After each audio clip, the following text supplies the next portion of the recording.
नमस्कार, times now Bharat पर आपका स्वागत है। आपके साथ मैं हूं राकेश पांडे। शाम के 5 बजने वाले हैं। वक्त हो गया है देश के सबसे पसंदीदा डिबेट शो राष्ट्रवाद का। राष्ट्रवाद यानी देश से बढ़कर कुछ नहीं। क्या तुष्टीकरण की राजनीति के लिए विपक्ष मुसलमानों को आरक्षण देने पर तुला है? क्या वोट बैंक की स्ट्रेटजी के लिए संभल में अधिकारियों को जेल वाली धमकी दी जा रही है? दरअसल संभल से लेकर मुजफ्फरनगर, काशी, अलीगढ़ में सनातन के पुख्ता सबूत मिल रहे हैं। संभल में 1978 में दंगे में जो नरसंहार हुआ, अत्याचार हुआ, उसकी गवाही चश्मदीद दे रहे हैं। लेकिन विपक्ष हिंदुओं पर हुए अत्याचार पर चुप है। समाजवादी पार्टी नेता राम गोपाल यादव तो संभल में जांच कर रहे अधिकारियों को जेल जाने की धमकी दे रहे हैं। वहीं संविधान बदलकर मुसलमानों को आरक्षण देने की बात कर रहे हैं। अब सवाल है कि क्या संविधान खतरे में है वाला नैरेटिव सेट करने वाले विपक्ष को धर्म आधारित आरक्षण की बात करने से संविधान खतरे में नहीं दिखता, संविधान का अपमान होता नहीं दिखता। सवाल यह भी कि वोट बैंक के लिए मुसलमानों को आरक्षण देने की वकालत करेंगे लेकिन हिंदुओं के हक पर चुप रहेंगे। आज इसी मुद्दे पर डिबेट, लेकिन पहले इस रिपोर्ट को देखिए।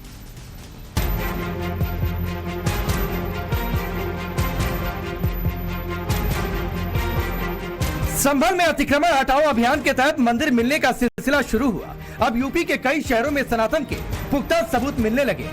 संभल में मिले मंदिरों में पूजा पाठ हो रही है। नए मिले राधा कृष्ण मंदिर में भी एक नया कुआं मिला है। मंदिर के पास कुएं को खोदने का काम भी चल रहा है। वहीं मुजफ्फरनगर में 54 साल पुराना शिवालय मिला। अलीगढ़ में बंद मंदिर में शिवलिंग मिला है, तो काशी में भी बंद मंदिर मिला, जिसे खोलने की मांग तेज हो गई। मिल रहे मंदिर, कुएं और मूर्तियां चीख चीख कर सनातन के सबूत दे रहे हैं, लेकिन विपक्ष सनातन के मिल रहे सबूतों पर मौन है। बल्कि तुष्टीकरण की राजनीति के लिए प्रशासन को ही कटघरे में खड़ा किया जा रहा। सनातन के पुख्ता सबूत मिलने से बौखलाई समाजवादी पार्टी तो सीधे सीधे प्रशासन पर सरकार के इशारों पर काम करने का आरोप लगा रही और अधिकारियों को जेल जाने की धमकी दी जा रही। सुनिए समाजवादी पार्टी के महासचिव राम गोपाल यादव। संभल का एडमिनिस्ट्रेशन 100% झूठ बोला है। कभी जांच हुई तो ये एडमिनिस्ट्रेशन वाले जेल चले जाएंगे। असत्य असत्य होता है, लेकिन जो कुछ भी कहा जा रहा है वो ऊपर से इशारा है। ये तो नौकर हैं वहाँ के डीएम और एसपी, बिल्कुल स्पाइनलेस ऑफिसर्स हैं जो जैसा कहा जाता है वैसा कहने की कोशिश करते हैं। समाजवादी पार्टी तुष्टीकरण की राजनीति के लिए नैरेटिव सेट कर रही। नैरेटिव सेट किया जा रहा कि संभल में हिंदू को भगाया नहीं गया, वो खुद भागे। लेकिन 1978 की सच्चाई कुछ और ही बयां कर रहे हैं। 1978 में हुए नरसंहार के चश्मदीद बता रहे हैं कि कैसे उनके साथ अत्याचार हुआ, कैसे हिंदुओं का कत्ल तक कर दिया गया। 78 के झगड़े तक जब हुआ था, मैं 11 साल का था। स्कूल से हम लोगों को बुलाया गया, हम स्कूल में ही थे। तो 11 बजे के करीब हम लोगों को स्कूल से कॉल ऑफ किया, तो हम सीधे घर आ गए अपना। फिर हमें बाहर नहीं निकलने दिया। पता चला कि बहुत बवाल हो रखा है शहर में, और इसका जो मेन पॉइंट था नखासा क्षेत्र में, जो फड़ थी मुरारी लाल की फड़, वहां से उन्होंने स्टार्ट करा। वहां आगजनी हुई, भगदड़ मची।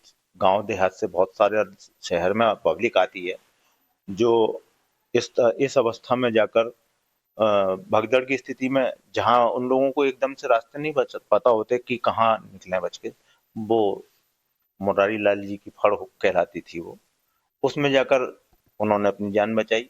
लेकिन जब वो गेट उन्होंने बाहर से अंदर से बंद कर लिया, तो उसे ट्रैक्टर से तोड़ के हजारों की भीड़ अंदर घुसी, और उसके बाद में उसमें वहां पर मारकाट जो मची है, तो वहां 23-24 लोग एक बार में ही मार दिए गए। मैं ठेर मोहल्ले में रहता हूँ। नखासे में हमारी जगह थी, यहाँ पर 1978 में दंगा हुआ था।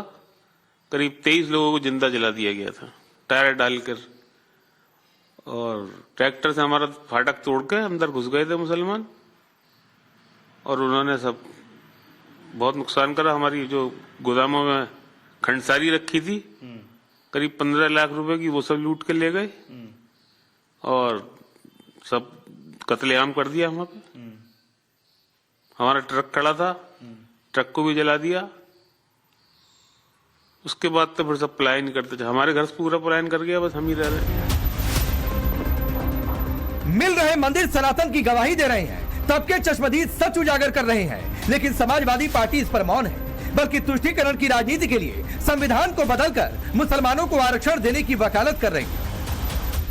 ये सही है कि रिलीजन के आधार पर कॉन्स्टिट्यूशन अलाउ नहीं करता रिजर्वेशन, लेकिन अगर रिजर्वेशन करना चाहे गवर्नमेंट तो संविधान में संशोधन कर सकती है, उसमें क्या बात। इससे पहले कल गृह मंत्री अमित शाह ने राज्यसभा में कांग्रेस पर आरोप लगाया था कि 50% आरक्षण को बढ़ाने के पीछे मुसलमानों को धर्म के आधार पर आरक्षण देने की मंशा है। इन्होंने 50% से ज्यादा आरक्षण करने की वकालत की। मैं आज देश की जनता को कहना चाहता हूं कि देश के 2 राज्यों में धर्म पर आरक्षण अस्तित्व में। अब क्या हुआ है, सुप्रीम कोर्ट में रुक जाता है क्योंकि 50% की सीमा है। वो ओबीसी का कोई कल्याण नहीं चाहते हैं। 50% की सीमा बढ़ाकर मुसलमानों को आरक्षण देना चाहते हैं। माननीय धर्म के आधार पर आरक्षण देना चाहते हैं। और मैं आज फिर से एक बार इस सदन में जिम्मेदारी तब के साथ कहता हूं, दोनों सदन में जब तक भाजपा का एक भी सदस्य है, धर्म के आधार पर आरक्षण हम नहीं होने देंगे। एक तरफ तुष्टीकरण के लिए मुस्लिमों को संविधान संशोधन कर आरक्षण देने की वकालत हो रही है, दूसरी तरफ संभल के पत्थरबाजों को बचाने का काम हो रहा है। लोगों को भड़काने के आरोप में दर्ज एफआईआर पर सांसद जियाउर रहमान बर्क ने हाईकोर्ट का दरवाजा खटखटाया है और गिरफ्तारी से बचने के लिए एफआईआर वापस लेने की मांग की। वहीं बीजेपी आरोप लगा रही कि संभल में सनातन का नामो निशान मिटाने की कोशिश हुई है। देखिए, हाईकोर्ट जाए अच्छी बात है, कोर्ट कानून को माने ये और अच्छी बात है, लेकिन संभल में मानवता की हत्या हुई। संभल में सनातन के नामो निशान मिटाने की वहाँ कोशिश की गई है और वो तब कोशिश हुई 1978 से लेकर के अब तक, जब गैर भाजपा शासन रहा तभी वहाँ हिंदुओं पे अत्याचार हुआ। और अब जोगी जी का राज है, अब वो सारे मंदिरें खुलेंगे, सारे कुएं दबे हुए निकलेंगे और उस कुएं में अखिलेश जी का चेहरा दिखाई देगा। ये अखिलेश जी ही हैं जो मुसलमान के वोट के लिए, ये राहुल गांधी हैं जो मुसलमान के वोट के लिए कभी हिंदुओं पे हुए 184 लोगों की हत्या की चर्चा कभी नहीं। ईश्वर आचार्य प्रमोद कृष्णन ने सोशल मीडिया पर राहुल गांधी पर तंज कसते हुए लिखा है, संभल में प्रकट हुए शिवलिंग का अभिषेक करने भी आ जाओ राहुल गांधी जी। लेकिन मुस्लिम आरक्षण की बात करने वाले, संविधान को खतरे में बताने वाले राहुल और अखिलेश हिंदुओं पर हुए अत्याचार पर चुप है। सवाल है कि क्या तुष्टीकरण और मुस्लिम वोट बैंक के लिए विपक्ष सनातन और हिंदुओं पर हुए अत्याचार पर चुप है। सवाल यह भी कि क्या धर्म के आधार पर आरक्षण देने से संविधान खतरे में नहीं पड़ेगा। ब्यूरो रिपोर्ट, टाइम्स नाउ नव भारत। अब सोचिए कितनी बड़ी बड़ी बातें हुई, संविधान का अपमान हो रहा है, संविधान बदल दिया जाएगा और अभी कहा जा रहा है कि धर्माधारित आरक्षण देना है तो बदल दो संविधान। कौन सी बड़ी बात है। चलिए आपका परिचय मैं आज के मेहमानों से करवाता हूं। राकेश त्रिपाठी आज स्टूडियो में मौजूद है, भारतीय जनता पार्टी के नेता और प्रवक्ता। अवधेश जी वरिष्ठ पत्रकार, दानिश कुरैशी पॉलिटिकल एनालिस्ट के तौर पर, और प्रोफेसर धर्मेंद्र यादव हैं समाजवादी पार्टी के नेता और प्रवक्ता, और हैदर मुजीब हैं पॉलिटिकल एनालिस्ट के तौर पर। आप सभी का बहुत बहुत स्वागत है। धर्मेंद्र जी, पहला सवाल आपसे, संविधान बचाने की कितनी बड़ी बातें आप लोगों ने की, लेकिन आज तुष्टीकरण की मजबूरी देखिए, कह रहे हैं बदल दो अंबेडकर का संविधान, दे दो धर्म आधारित आरक्षण बदल के। राकेश जी, आप वरिष्ठ पत्रकार हैं। भारतीय जनता पार्टी की सरकार में आर्थिक आधार पर संविधान में संशोधन करके आरक्षण दिया गया, जिसका प्रोविजन संविधान में नहीं था। तो अगर भारतीय जनता पार्टी संविधान को बदल रही है, उसी बात को प्रोफेसर साहब कह रहे हैं कि अगर किसी को आरक्षण धर्म के आधार पर देना है अगर, तो अभी संवैधानिक व्यवस्था नहीं है। अगर आप संविधान में संशोधन कर दे तो वो व्यवस्था हो जाएगी। जब तो इसका मतलब संविधान का अपमान और सम्मान, धर्मेंद्र जी आप अपने हिसाब से तय करते हैं ना। फिर जो पिछड़े हैं, संशोधन, पिछड़ेपन की परिभाषा में अगर आर्थिक वर्ग के लोग आए, उनको दिया गया धर्म आधारित आरक्षण की कई बात है क्या अंबेडकर के संविधान में? अरे भाई, आर्थिक आधार के भी आरक्षण की बात नहीं थी अंबेडकर जी के संविधान में, और भारतीय जनता पार्टी को नैतिक अधिकार ही नहीं अंबेडकर जी का नाम लेने का। अच्छा। जिसके गृह मंत्री को अंबेडकर जी के नाम से जलन होती हो, जिसके गृह मंत्री को अंबेडकर जी के नाम से चिढ़ होती हो, तो भारतीय जनता पार्टी को नाम ही नहीं लेना चाहिए। धर्मेंद्र भाई, उनको अधिकार है कि नहीं अधिकार है, उस पर भी बातचीत कर लीजिएगा, बोलिएगा, आपका हक है। लेकिन फिर क्या उसी तर्क से आपको अधिकार है अगर आप धर्म आधारित आरक्षण की बात करते हैं तो? अरे भाई, संविधान में संशोधन किसका अधिकार नहीं है? किस अरे तो सर फिर मत तो कहिए ना कि हमने वोट बैंक के लिए एक नैरेटिव सेट किया था संविधान की कॉपी हाथ में लेकर, और लोगों के बीच में गए कि संविधान बदल देंगे, बदल देंगे, बदल देंगे, 400 सीट आ गई तो बोलिए वो वोट बैंक के लिए एक नैरेटिव था, बदल हम भी देंगे अगर धर्म आधारित और मुस्लिम आरक्षण देना है तो। नहीं, बीजेपी ने वोट बैंक के लिए आरक्षण दिया 10% का आर्थिक आधार पर, आपका ये कहना है? अरे सभी वोट बैंक के लिए करते हैं, उन्होंने किया कि नहीं किया ये राकेश त्रिपाठी बताएंगे कि आर्थिक आधार पर आरक्षण किसके लिए दिया, धर्म आधारित का क्या संशोधन कर रही है? आर्थिक आधार पर पिछड़ा सिर्फ हिंदू मुस्लिम सिख ईसाई सब धर्मों में नहीं हो सकता है क्या, या क्लासिफाइड है? नहीं, अरे भाई बाबा साहब अम्बेडकर के संविधान में नहीं था, पिछड़ेपन की जो परिभाषा थी वो सामाजिक रूप से जो पिछड़े लोग थे, तो उसी हिसाब से बाबा साहब के संविधान में, धर्मेंद्र भाई, बाबा साहब के संविधान में धर्म वाला आरक्षण की बात है क्या?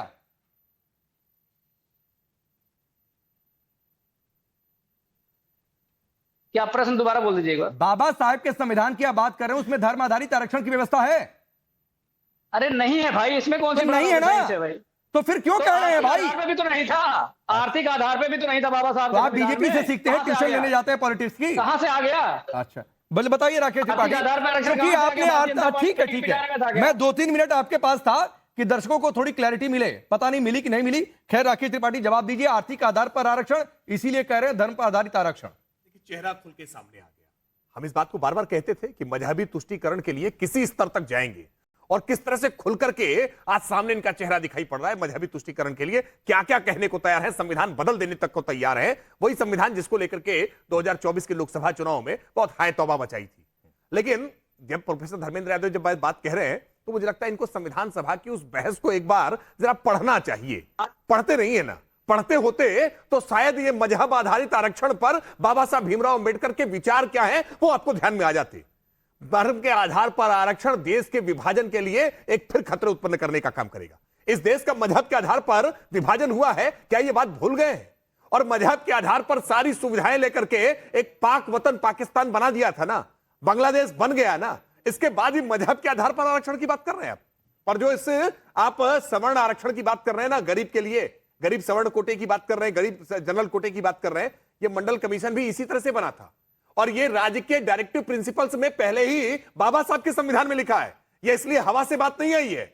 अगर सवर्ण गरीबों को आरक्षण मिला है या अन्य पिछड़ा वर्ग को आरक्षण मिला है मंडल कमीशन के बाद, तो ये दोनों बातें ही directive principle of the state से आई हैं, संविधान से ही आई हैं। लेकिन धार्मिक आरक्षण का तो प्रतिषेध करता है, उसको मना करता है बाबा साहब का संविधान। लेकिन बाबा साहब का आप सम्मान कैसे कर सकते हैं? याद करिए ना, आपकी पार्टी के वरिष्ठ नेता आजम खान तो वो बताया करते थे ना, ये उंगली दिखा करके खड़े हैं जो, समझ लो कि ये जमीन तो कब्जा कर ही ली है, ये उंगली जिस तरफ है वो वाली जमीन भी कब्जा हो जाएगी। यही तो आजम खान बताते थे ना। आजम खान ने साफ शब्दों में अब बाबा साहब भीमराव अंबेडकर को भूमाफिया तक कहा। अरे भाई धर्मेंद्र यादव, आपने कभी आपकी पार्टी ने माफी नहीं मांगी है, आपकी पार्टी ने कभी माफी नहीं मांगी कि आजम खान ने बाबा साहब को भूमाफिया कहा, आपने कभी माफी नहीं मांगी। आप मजहबी तुष्टीकरण के लिए हमेशा से दलितों पर अत्याचार करते रहे, बाबा साहब का अपमान करते रहे, लेकिन आज वोट के लिए आज बाबा साहब आपको प्रिय दिख रहे हैं। धर्मेंद्र जी, हिंदुओं के खिलाफ अत्याचार कैसे हुआ, इस पर आप लोगों की जुबान सिल गई है। मंदिर वहां से किस स्थिति में मिला, नहीं मिला, वो तस्वीरें सामने हैं। हिंदू बता रहे हैं कि किस स्थिति में भागना पड़ा था छोड़कर। कई जगहों पर अपने देव को, अपनी देव की मूर्तियों को लेकर हाथ में भाग गए थे लोग, उस पर आपकी जुबान सिल जाती है। लेकिन वोट बैंक की बात आ जाए, मुस्लिम आरक्षण की बात आ जाए तो पट्ट से जुबान खुलती है कि भाई दे दो, कर दो संविधान में संशोधन। राकेश जी, भारतीय जनता पार्टी पेट्रोल लेके घूम रही है और आप माचिस लेके घूम रहे हैं, बस फर्क इतना ही है और ज्यादा फर्क नहीं है। आपको लगता है कि देश को खोदने से देश का सौहार्द बचा रहेगा तो आपको मुबारक हो। नहीं देश की सभ्यता के, अरे सुनिए धर्मेंद्र जी, खोदने और खोदने की बात मत करिए। देश की सभ्यता को नहीं जानते क्या? नहीं तो देश की सभ्यता हिंदू की नहीं है क्या? सभ्यता को नहीं जानते क्या? सबकी सभ्यता है ना, सबकी सभ्यता है ना कि हिंदू की बात करने में सभ्यता मिट जाती है। उसको पूरा नहीं, हिंदू अत्याचार पर बात करेंगे तो देश की संस्कृति खत्म हो जाएगी, सभ्यता खत्म हो जाएगी। ये आपका नहीं, आप प्रोफेसर है ना धर्मेंद्र यादव, तो ये ज्ञान है। अरे मैं प्रोफेसर भी हूं, मेरे पास डिग्री भी है। अच्छा, नहीं तो मैं नहीं कह रहा हूं कि आप बिना डिग्री वाले प्रोफेसर हैं। मैं छोटा, मेरा डिग्री वाले प्रोफेसर। अरे धर्मेंद्र जी, आप ये बताइए, आपका खुदा पर यकीन है कि नहीं मुझे नहीं मालूम है, लेकिन अगर आपको खुदा पर यकीन है तो खुदाई से डरते क्यों हैं? अरे भाई, खुदाई से कोई गलत बात थोड़ा निकल के आएगी, जो सच है वही निकलेगा। लेकिन सच देखना नहीं चाहते हैं, सच सुनना नहीं चाहते हैं, सच कहना नहीं चाहते हैं कि कितना मजहबी तुष्टीकरण करेंगे, वोट बैंक के लिए कहां तक जाएंगे, भारत की आध्यात्मिक विरासत, भारत की सांस्कृतिक धरोहर को कब तक पददलित करेंगे। अब वो होगा नहीं। आज योगी आदित्यनाथ की सरकार है, आज नरेंद्र मोदी की सरकार है। भारत का जो ऐतिहासिक गौरव रहा है, जो भारत की आध्यात्मिक विरासत रही है, वो सामने निकल करके आएगी। ठीक है, अवधेश घबराने वाले नहीं है। अवधेश जी, आपको 1 मिनट देता हूं। और इस सेना, रुकिए धर्मेंद्र जी, रुकिए, 3 मेहमान अभी वेट कर रहे हैं, 3 मेहमान वेट कर रहे हैं, रुक जाइए धर्मेंद्र जी, रुक जाइए, रुक जाइए सर। अवधेश जी, बाबा साहेब का इस्तेमाल करेंगे अपने सहूलियत के लिए, नंबर 1 बात। नंबर 2 बात है, हिंदू की बात करेंगे, हिंदू भाग गया, हिंदू के खिलाफ अत्याचार हो गया, बात करेंगे तो इनको भारत की संस्कृति सभ्यता खतरे में नजर आ रही है।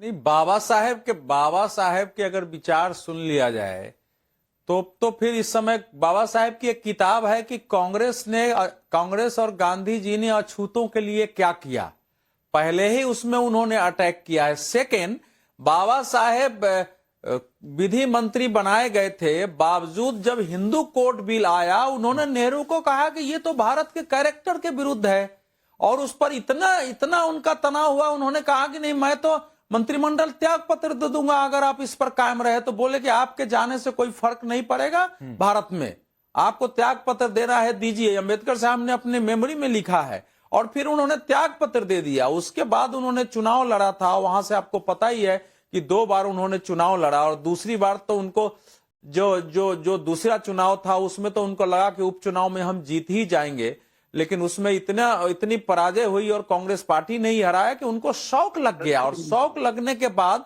अब देखिए कि 2 साल के अंदर उनकी मृत्यु हो गई, और उस शौक के बाद ही वो बौद्ध धर्म अपनाए हैं। वो बौद्ध धर्म के रूप में आपको पता है ना कि 21 अक्टूबर 1956 को उन्होंने बौद्ध धर्म ग्रहण किया, 6 दिसंबर को उनकी मृत्यु हो गई। आप कुल मिलाकर देखेंगे तो बौद्ध धर्म के रूप में वो 2 महीना भी नहीं रहे हैं।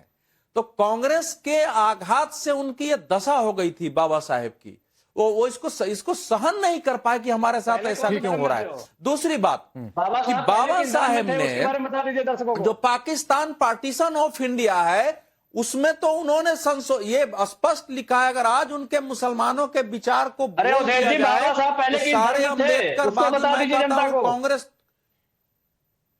पहले सुनिए ना, आप बड़े पत्रकार हैं, बता दीजिए कि नहीं बोलता हूं, पहले वो हिंदू थे, पहले हिंदू थे, क्यों छोड़ दिया हिंदू धर्म? अरे भाई, इस पर बहस करने की जरूरत है क्या? लिख के छोड़ा अपनी किताब बीच में नहीं, पहले वो हिंदू धर्म थे, उस किताब का भी जिक्र कर दीजिए ना, पहले वो हिंदू धर्म में थे। अरे भाई सुनिए तो क्यों आखिर एक बात बताइए, हिंदू धर्म छोड़ने की घोषणा, हिंदू धर्म छोड़ने की घोषणा उन्होंने 40 के दशक में की, और वो अपनाए हैं 1956 में। धर्मेंद्र जी सुनिए ना, धर्मेंद्र जी आप जिस अंदाज में सवाल पूछ रहे हैं, उन्होंने स्पष्ट कहा। अवधेश जी आपको रोकता हूं सर। धर्मेंद्र जी आप जिस अंदाज में सवाल पूछ रहे हैं ना कि बाबा अम्बेडकर ने हिंदू क्यों छोड़ दिया था, जाकर पूछो। इसका मतलब हिंदू धर्म बहुत बेकार धर्म है आपकी नजर में, कोई हिंदू ना रहे, छोड़ दे हिंदू धर्म को। तो इस अंदाज में मुझे ऐसा लग रहा है, आप इस अंदाज में टोन कसकर सवाल पूछ रहे हैं, तो सर प्लीज किसी धर्म के खिलाफ इस तरीके से बातें मत किया करिए। मैं आपको पहले बता रहा हूं, आप बताओ ना क्यों छोड़ा था। अरे क्या पूछिए, जाकर पूछिए और पढ़िए, इस बात पर डिबेट हो रही है क्या धर्मेंद्र यादव की क्यों छोड़ दिया था। और आप ये कहना चाहते हैं कि हिंदू धर्म इतना बेकार धर्म है कि हिंदू धर्म में किसी को रहना नहीं चाहिए, सभी छोड़ दो हिंदू धर्म, आप ये कहना चाहते हैं क्या? पेट्रोल, कोई पेट्रोल नहीं, ये 2-4 शब्द ना सीखकर मत आया करिए मेरे सामने। पिन पॉइंटेड क्वेश्चन पूछता हूं तो ज्यादा इधर उधर मत हुआ करिए। चलिए दानिश कुरैशी, रुक जाइए प्लीज सर, प्लीज रुक जाइए।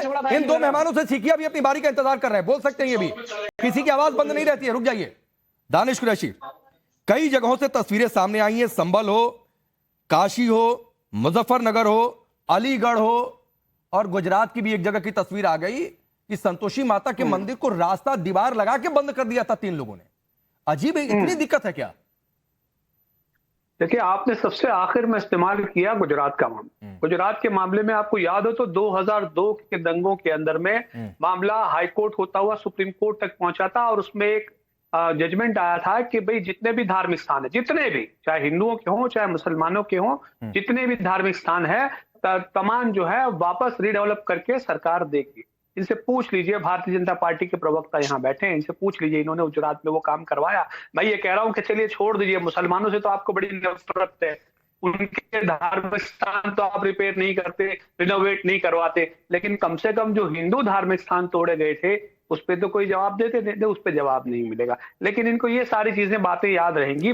दूसरी बात आपने पूछी कि अभी सामाजिक जो है मतलब मुसलमानों को जिस तरह से बेनिफिट पहुंचाने की कोशिश की जा रही है वर्तमान दानिश भाई आपको थोड़ा सा रोकता हूं, दानिश भाई आपको थोड़ा सा रोकता हूं। जो सवाल पूछा था, पता नहीं संतोषी माता मंदिर की जो घटना है वो आपके नजर में है कि नहीं है, आप गुजरात से ही हैं, कि किस तरीके से 3 मुस्लिम युवकों ने वहां पर दीवार बंद कर दिया था, तीनों को गिरफ्तार कर लिया गया सर।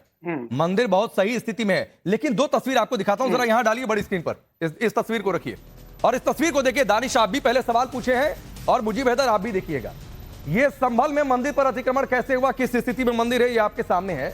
लेकिन ये नालंदा की तस्वीर देखिए, एक गांव है जहां पर 100% आबादी हिंदुओं की है, वहां पर एक मस्जिद है, एक परिवार उस पूरे गांव में मुस्लिम समाज का नहीं है, लेकिन मस्जिद का रंग रोगन होता है, मस्जिद सही अवस्था में है, 5 वक्त की अजान होती है, नमाज होती है, और कैसे होती है, पेन ड्राइव के जरिए होती है, और हिंदू समुदाय के लोग ही वहां पर करवाते हैं। तो ये तस्वीर है। अब बोलिए दानिश।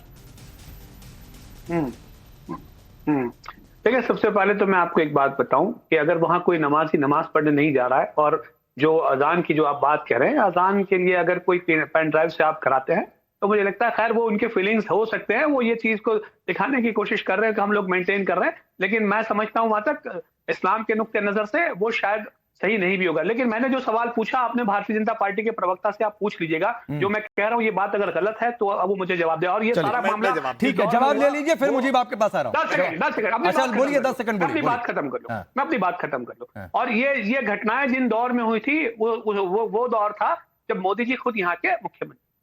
ठीक, अब देखिए, आपने सवाल पूछा है कि रिनोवेशन होने चाहिए धर्मस्थलों के कि नहीं होने चाहिए। अब दोहरापन मत दिखाइएगा, देश की जनता आपको देख रही है। अभी प्लेसेस ऑफ वर्शिप एक्ट निकाल करके लेकर के चले आते हैं और कहते हैं कि 1991 के बाद प्लेसेस ऑफ वर्शिप एक्ट आ गया है और अब रिनोवेशन नहीं होने चाहिए, वरना तो रिनोवेशन कर तो रहे हैं। आखिरकार संभल के उस जिसको आप हरिहर मंदिर, जिसको मस्जिद घोषित कर दिया गया है, वहां केवल कुछ जांच परख ही तो कर रहे थे, केवल कमीशन ही तो करने गया था, हाथों में पत्थर लेकर निकल आए। रिनोवेशन तो अभी बहुत दूर की बात है, आप तो जांच नहीं करने देना चाहते, खुदाई नहीं होने देना चाहते, खुदा पर आपका यकीन नहीं रह गया है कि खुदाई नहीं होने देना चाहते, और कह रहे रिनोवेशन। आप निश्चिंत रहिए, 100% रिनोवेशन करेंगे। भारत की सभ्यता, भारत की सनातन संस्कृति, भारत की ऐतिहासिक धरोहर जो भी है नहीं, लेकिन एक बात है दानिश, थोड़ा सा मुझीब के पास चला जाऊं वरना समय कम है, अमित शाह की प्रेस कॉन्फ्रेंस भी होने वाली है। जवाब दिया तो 10 सेकंड। अच्छा चलिए 10 सेकंड बोलिए, लेकिन सिर्फ 10 सेकंड बोलिए। देखिए उन्होंने 2 चीजें मैक्स की, एक तो प्लेसेस ऑफ वर्शिप एक्ट की बात की, और मैंने उनसे ये कहा कि 2002 के दंगों में जो कुछ भी हुआ उसके लिए कहा गया प्लेसेस ऑफ वर्शिप एक्ट। ये अरे आप कहां से कहां लेकर कनेक्शन जोड़ते हैं भाई? आज से मैंने गुजरात के एक मंदिर को किस तरीके से दीवार से 3 लोगों ने रोक दिया था, उस पर आप नहीं बोल पाए दानिश, जजमेंट है उस पर आप इतना नहीं बोल पाए। और नालंदा के एक गांव में अगर हिंदू आबादी वहां पर मिलकर एक मस्जिद को सही तरीके से रख रही है, जो कि संभल में नहीं हुआ, जो कि मुजफ्फरनगर में नहीं हुआ, जो कि काशी में नहीं हुआ, मुझे उस पर जुबान नहीं खुल रही है और उस हिंदू आबादी को क्रेडिट नहीं देना चाह रहे। दानिश, क्या मुझीब आप क्रेडिट देंगे वहां पर हिंदू आबादी को? अरे कैसे देंगे, क्या बात कर रहे हैं? नहीं देंगे ना, मैं भी यही कह रहा हूं कि आप नहीं दे रहे हैं। अब रुकिए, मुझीब हैदर आप बोलिए।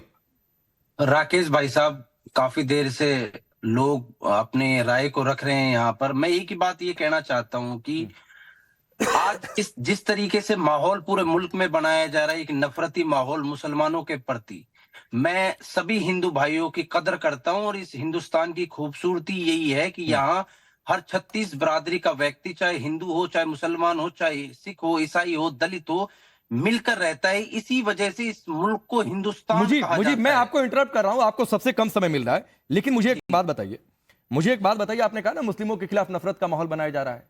संभल के खग्गूसराय में 1978 के बाद 25 से 30 हिंदू परिवारों को वहां से छोड़कर भागना पड़ा। किसके खिलाफ नफरत का माहौल था?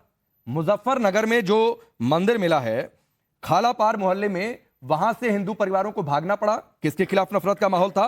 अलीगढ़ के सराय रहमान इलाके में मंदिर मिला है, वहां से मुस्लिम समुदाय को छोड़कर भागना पड़ा था। सफाई के दौरान मिट्टी में दबा हुआ शिवलिंग मिला। कभी आपने आवाज उठाई कि हिंदुओं के खिलाफ नफरत का माहौल क्यों बना, क्यों छोड़कर भागना पड़ा? जी, अब राकेश जी मेरी बात को जब मैं बात रखूं तो कृपया करके इसको बहुत बेहतरीन तरीके से आप सुनिएगा। हाँ, तो जैसे 30 मैं सेकंड में पूरा सभी कर दीजिए, लोगों नहीं को तो टोकूंगा। मैं केवल एक ही बात कहना चाहता हूं कि देखिए, मुसलमान धर्म हिंदू धर्म की कदर करता है, राम मंदिर हिंदू भाइयों के लिए चला गया, इसका हम कदर और एहतराम करते हैं। नहीं सर, वो अदालत ने दे दिया। आदेश आया भाई, दे नहीं दिया आपने, एहसान नहीं किया। एक मिनट मेरी बात तो, संभल की घटना पे मैं एक बात जरूर कहना चाहता हूं कि उससे पहले भी सर्वे हुआ है, और जब पुलिस की रेख देख में सर्वे हो रहा है तो रेख देख में सर्वे हो, जो 5 नौजवानों को जिस तरीके से हत्या कर दी गई वहां के प्रशासन। अरे भाई पत्थरबाज थे, कैसे मरे पुलिस इन्वेस्टिगेशन का सब्जेक्ट है, अभी आने दीजिए रिपोर्ट। आप 5 पत्थरबाजों की बात कर रहे हैं, लेकिन 1978 के जो हिंदू वहां से भागे उनकी बात नहीं की। मुजीब हैदर, आप नहीं बोल पाए कि जिन जगहों को मैंने गिनाया वहां पर हिंदुओं के खिलाफ नफरत का माहौल किसने बनाया। यह आपका दो तरफा व्यवहार है। चलिए वक्त इतना ही अभी के लिए।